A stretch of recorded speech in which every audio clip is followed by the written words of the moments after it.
Bang, bagaimana menanggapi kemenangan dari Prabowo Gibran untuk saat ini? Ya, tentunya kita memang sangat bergembira ya. Kerja keras kita selama kurang lebih mungkin 1 tahun terakhir itu berbuah dengan manis. Apa yang kita akan berbuah dengan manis, target kita bahwa pemilu ini akan diadakan dengan 1 putaran itu tercapai.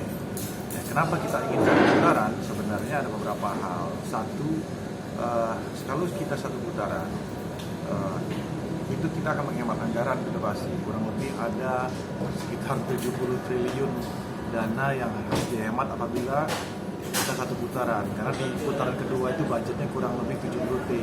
Dan itu sangat sayang sekali apabila itu dianggarkan untuk putaran kedua. Ya, yang tentunya kedua kita ingin supaya menghindari polarisasi yang begitu besar ya. Apabila ini dilakukan, pemilu dilakukan secara tahapan kedua dan berlarut-larut sampai dengan bulan Juni gitu ya.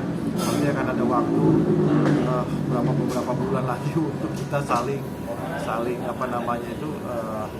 beradu argumen, masyarakat bisa terpecah dan itu target kita. Yang ketiga memang keyakinan kita, apa yang sudah kita yakini untuk 1 putaran itu kan linear ya.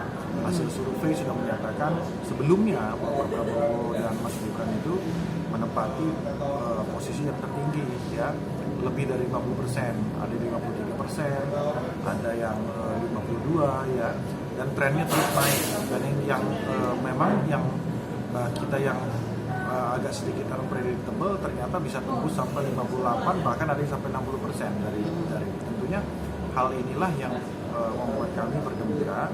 Tapi ini menjadi tanda juga ternyata bahwa memang ada fenomena ya yang terjadi, bahwa ada silent majority sebenarnya yang ternyata orang-orang yang selama ini mungkin diam ya, tapi mempunyai nilai suara dan hak suara yang sama.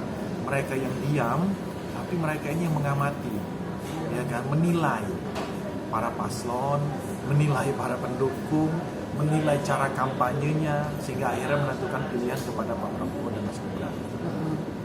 Oke. Tapi bagaimana menanggapi artinya yang dibilang kecurangan itulah? Iya. Ya kalau masalah satu ya, kalau masalah kecurangan itu monggo, memang sudah ada jalurnya kan, itu bisa ke Bawaslu, kemudian juga dilakukan ke nantinya muaranya ke Mahkamah Konstitusi. Kita monggo. Tapi yang harus dicatat bahwa saya ya kan, kami dari tim hukum TPN, hukum dan advokasi TKN Prabowo Gibran juga mendapati banyak sekali kecurangan yang diduga dilakukan oleh 01 dan 03. Nah, jadi seperti itu. Jadi kecurangan itu kalau untuk pihak yang kalah udah biasa ya. Untuk menyatakan ada kecurangan itu wajar, cuman kecurangan itu harus dibuktikan secara TSM. Apa itu? Ya harus dinyatakan secara terstruktur, sistematis, dan masif. Nah kan seperti itu. Kalau ada 1-2 miss di 2 tempat, itu kan apakah suara itu signifikan atau tidak untuk menguber gap yang terjadi, karena gapnya sangat jauh sekali. Kalau Pak Prabowo, let's say kita anggap saja 56% atau 58%. Jadi kalau untuk menguber putaran kedua 6% saja ya, arti yang harus di downgrade itu kurang lebih ada 12 juta suara yang harus dibuktikan itu dicuri oleh 02. Hampir tidak mungkin. Dan selama sejarah kita dalam beracara di Mahkamah Konstitusi, ya yang kalah ini ya nggak pernah menang lah intinya, karena susah untuk buktikan kecurangan itu ya secara terstruktur, sistematis, dan masif. Tapi itu merupakan hak warga negara. Dan yang berikutnya juga, kalau kita bicara masalah kecurangan, malah kami dapatkan hal yang sama ya, yang sebaliknya ya, bahwa paslon 01 dan 03 ternyata melakukan kecurangan. Nah, contohnya di daerah Boyolali, yang sebelumnya di Sorong ya kan, yang melibatkan lembaga negara, kemudian ada di Lampung, ya, kemudian ada di Wonogiri. Ya, ini yang terbaru yang sudah kita lakukan sudah kita lakukan laporan ke Bawaslu. Dan kita malah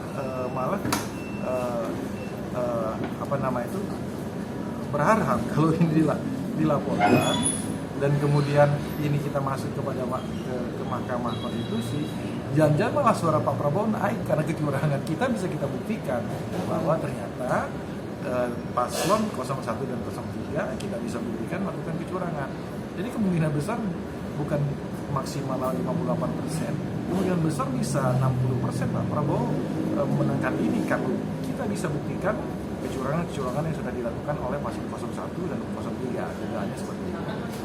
Artinya dari Pak Prabowo sendiri seperti apa maupun Mas Gibran gitu dengan kemenangan ini dan dengan banyaknya pro dan kontra lah. Saya harus berpikirnya gini ya, bahwa satu masyarakat kita itu sudah pintar, ya, sudah sangat pintar melihat bahwa apa yang disuarakan itu benar atau tidak. Jadi kontennya dulu ya, pro dan kontra biasa dalam negara demokrasi. Satu yang tapi harus dilihat kontennya dulu benar atau tidak, ya, hoax atau tidak, ya kan? Nah itu dulu. Nah masyarakat sudah menyortir itu. Yang kedua siapa yang ngomong, siapa yang speak up. Ternyata contoh ya, ada sekelompok akademisi ya kan dari universitas tertentu ya kan menyatakan petisi. Ketika kita ditelisik lagi, masyarakat menelisik, oh ternyata partisan dari salah satu paslon yang berseberangan dengan Pak Prabowo dan Mas Gibran. Jadi orang kan udah pintar ngeliatnya, kayak ada film ya, film tentang Dirtipun, dilihat siapa 3 orang tersebut, ya kan ternyata terafiliasi atau orang dekatnya Pak Mahfud. Ya boleh. Ya kan masyarakat itu tidak sebodoh itu melihatnya. Habis itu yang ketiga, narasi-narasi ya, tentang masalah pro dan kontra terhadap Pak Prabowo ini narasi kebencian. Ya, narasi kebencian yang selalu dilayangkan dan selalu menyerang Pak Prabowo. Masyarakat kita nggak suka menyerang Pak Prabowo, menyerang Pak Jokowi, ya, yang approval ratingnya 80%, masyarakat nggak suka. Masyarakat kita yang silent majority, yang nggak banyak ngomong, yang tidak pernah ngomong selama ini, tapi mereka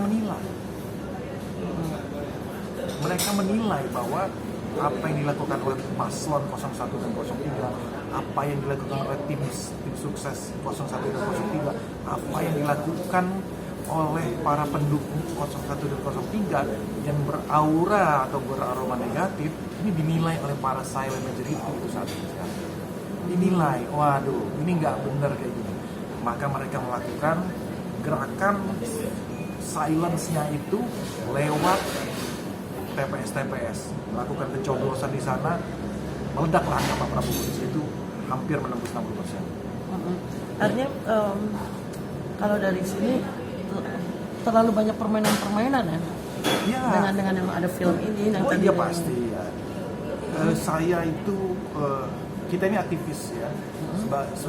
Saya ini memang basicnya adalah professional lawyer, tapi saya juga ini dari mahasiswa tuh aktivis. Nah, bergaul dengan para senior kita aktivis, anak-anak 98 ya, dan teman-teman aktivis, dan terus silaturahmi dan konsolidasi dengan aktivis. Polanya kita udah tahu, jurusnya ya udah tahu. Kalau isunya ini, yang main ini, narasi pasti kesini. Itu udah tahu semua kita. Ya, isu HAM itu 5 tahunan pasti nongol, ya kan?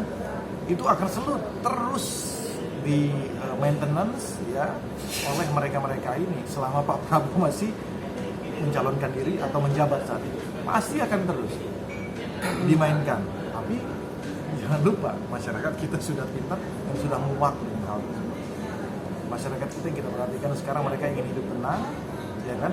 Dan yang Pak Prabowo tawarkan itu adalah satu yang paling persatuan. Kita kalau nggak bersatu, nonsens. Pak Prabowo kalau kemarin tidak berbesar hati bersatu dengan Pak Jokowi melewati COVID, lewat kita semua, bubar negara kita. Nah, hal tersebutlah nilai-nilai ini yang sebenarnya diusung di dalam kampanye ini, merangkul bukan memukul. Nah itu yang tidak dilakukan oleh 01 dan 03, sehingga masyarakat absolut mutlak menentukan pilihannya ke Pak Prabowo hampir 60%. Artinya dari pihak Pak Prabowo sendiri juga tidak ada yang menyudutkan pihak-pihak lain. Secara narasi kita hampir nggak ada, ya. Cuman memang contoh saya, ya kan, kita melakukan laporan-laporan ya ke Bawaslu dan lain sebagainya, itu adalah salah satu bentuk kita menjalankan hak konstitusi kita, ya kan. Kalau dia memang ada dugaan pelanggaran, kita laporkan ke tempat yang tepat, yaitu Bawaslu atau ke Barreskrim, kan seperti itu ya, ke kepolisian, bukan berwacana di publik. Karena kalau kita berwacana di publik dan segala macam, itu ciri orang-orang, ciri sekumpulan orang yang nggak bisa mempertanggungjawabkan omongannya. Ya, artinya dari semua ini pelajaran apa yang Bisa kita ambil ya dari Pilpres. Sebenarnya pelajaran yang kita bisa ambil dari Pilpres kali ini adalah bahwa persatuan itu nomor satu. Dan itu merupakan salah satu intisari daripada Pancasila kita, sila ketiga, persatuan Indonesia. Itu yang Pak Prabowo ke depannya. Kalau kita nggak bersatu, ya kan? hancur. Aduh, kita rusak negara kita ke depannya. Dan itu yang coba dilakukan oleh beberapa orang untuk memecah belah, politik pecah belah, menggunakan narasi agama, ya, yang terus dilakukan seolah-olah saya baik, Anda tidak, ya kan? Kalau pilih yang nomor satu dapat pahala, nomor dua dapat dosa, gini-gini kan yang bahaya, itu pecah belah. Ya. Nah itu masyarakat kita nggak suka dengan itu. Masyarakat kita itu udah nalar berpikirnya udah sangat kritis dan sangat baik. Oke.